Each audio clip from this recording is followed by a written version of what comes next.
Day number 19. John 11:17 through 27 and 38 through 44. On his arrival, Jesus found that Lazarus had already been in the tomb for 4 days. Now Bethany was less than 2 miles from Jerusalem, and many Jews had come to Martha and Mary to comfort them in the loss of their brother. When Martha heard that Jesus was coming, she went out to meet him, but Mary stayed at home. "Lord," Martha said to Jesus, "if you had been here, my brother would not have died. But I know that even now God will give you whatever you ask." Jesus said to her, "Your brother will rise again." Martha answered, "I know he will rise again in the resurrection at the last day." Jesus said to her, "I am the resurrection and the life. The one who believes in me will live, even though they die. And whoever lives by believing in me will never die. Do you believe this?" "Yes, Lord," she replied. "I believe that you are the Messiah, the Son of God, who is to come into the world."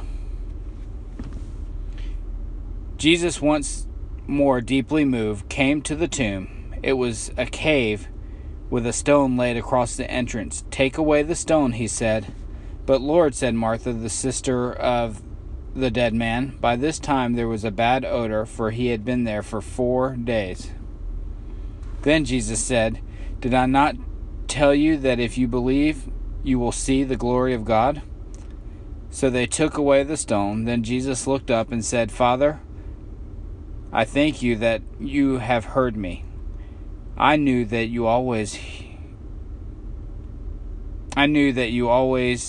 have heard me. I knew that you always hear me.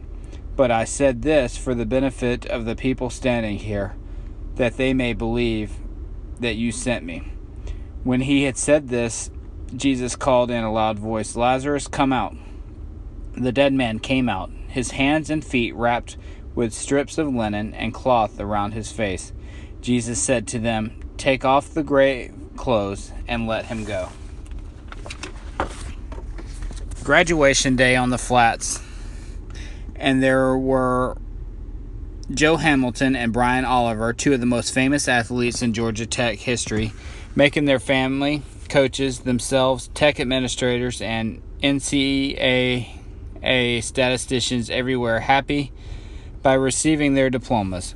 What made this day different, though, was that Hamilton was 30 and Oliver was 39. It took years of overtime, but in August of 2007, two of Tech's finest finally could call themselves college graduates. As a senior quarterback in 1999, Hamilton was the runner-up for the Heisman Trophy after setting ACC career records for total offense, touchdown passes, and total touchdowns.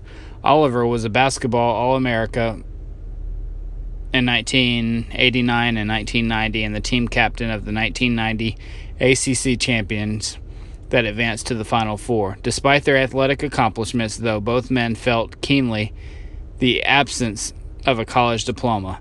Oliver eventually played basketball in Europe, living most of the year in Italy, which hindered his passing college courses in Atlanta.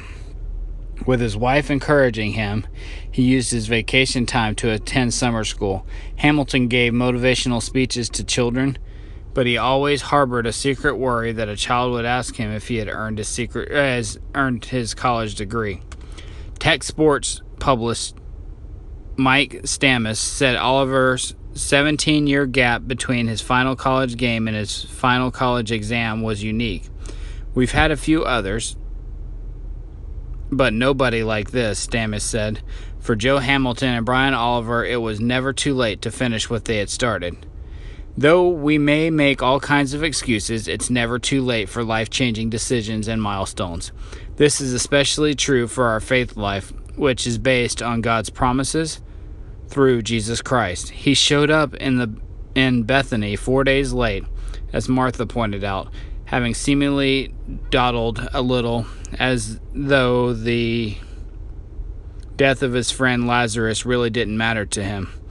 It clearly did, since he broke down and cried when he saw Lazarus' burial site.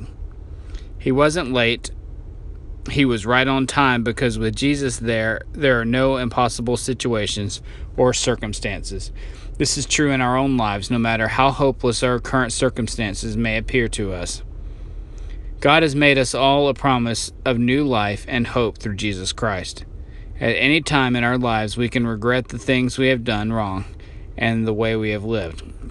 We can then ask God in Jesus' name to forgive us for those sins and discover a new way of living forever.